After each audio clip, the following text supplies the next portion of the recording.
Hello అండి, welcome back to our channel. ఎలా ఉన్నారు అందరూ? అంటే ఈ శివరాత్రికి మాత్రం మీరు ఈ 12 వస్తువులతోటి అభిషేకం చేశారంటే ఇంట్లో అంతా మంచి జరుగుద్దండి. అంటే మనము ఏ కోరికలు కోరుకున్నా మన ఇంట్లో మంచి కోసం, సంపద కోసం, సిరి సంపదలు రావడానికి, కష్టాలు పోవడానికి, ప్రతి ఒక్కదానికి అంటే ఈ ఒక్క 12 అభిషేకం చేశారంటే చాలా మంచి జరుగుతుంది. అవేంటియో ఈ వీడియోలో చూద్దాం. ముందుగా నీరండి, వాటర్. అంటే మనకు ఇంట్లో ఉన్న అంటే ఎప్పుడైనా ఏ ప్లేస్లో అయినా దొరికేది మాత్రం వాటరే కదండి. అంటే మన ఇంట్లో అంటే మనుషుల మధ్య కానీ మనసుల మధ్య కానీ అంటే చాలామందికి మనస్పర్ధలు వస్తాయి కదండి.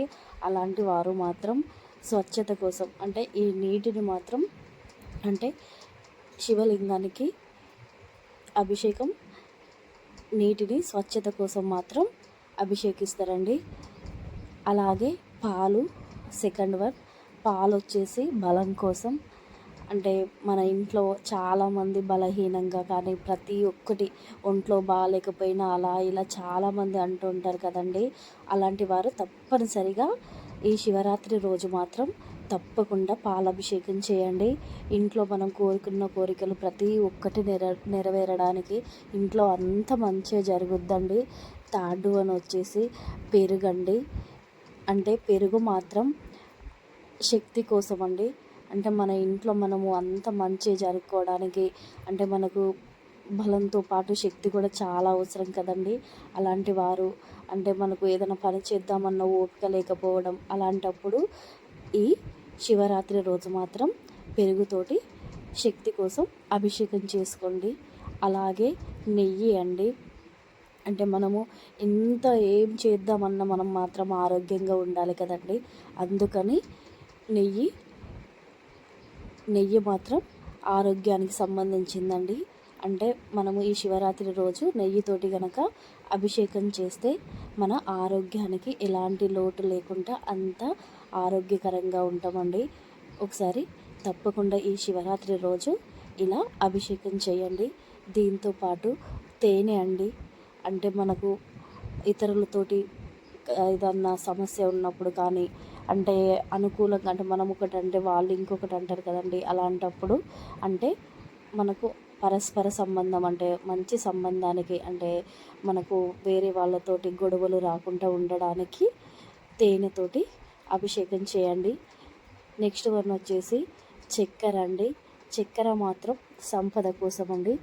అంటే మనం ఏది అనుకున్నట్టు జరగాలన్నా మనకు ఎంత ఉన్నా చాలామంది ఉన్నా కూడా లేదని చాలామంది అంటారు కదండి. అలాంటి వారు మాత్రం సంపద కోసము అంటే మనం కష్టాల్లో ఉన్నప్పుడు అంటే ఈ శివరాత్రికి మాత్రం ఇలా చక్కెరతోటి సంపద కోసం అభిషేకం చేయండి.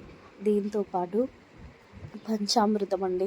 మన శివునికి చాలా ఇష్టం కదండి. మనకు ఏది ఉన్నా లేకపోయినా మనకు 12 వస్తువులు దొరక్కపోవచ్చు అండి శివరాత్రి రోజు.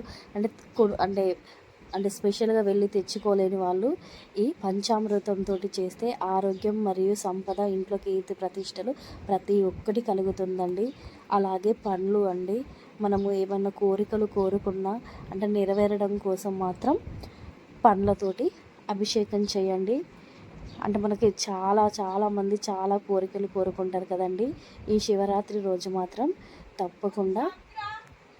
తప్పకుండా మన కోరికలన్నీ ఆ పరమశివుడు నెరవేరుస్తాడు. దీంతోపాటు పసుపు అండి. పసుపు మాత్రం సౌభాగ్యం కోసం పసుపుతోటి అభిషేకం చేయండి. అంటే ఈ శివరాత్రి చాలా ప్రత్యేకమైంది కదండి. అంటే ఈ ఇయర్లో ఒక్కసారి వస్తుంది కదండి. చాలామంది ఫాస్టింగ్ ఉంటారు కదండి. అలాంటి వారు అంటే పెళ్ళైన వాళ్ళు తప్పకుండా మాత్రం ఈ శివరాత్రి రోజు పసుపుతోటి సౌభాగ్యం కోసం అభిషేకం చేయండి. దీంతోపాటు విభూతి అండి. మనకు మోక్షం కోసం అంటే మనం ఏమైనా తప్పులు చేసినా ఏమైనా పాపాలు చేసినా దాని నుంచి మోక్షం కోరడం కోసం మాత్రం ఈ శివరాత్రి రోజు విభూతితోటి మోక్షం కలగాలని అభిషేకం చేయండి. చాలా మంచి జరుగుద్ది. దీంతోపాటు సుగంధం అండి. అంటే సుగంధం అనేది ఆనందం కోసం అండి. అంటే మనము ఎన్ని కష్టాల్లో ఉన్నా కూడా ఆనందం లేకపోతే మాత్రం అది వ్యర్థమే కదండి.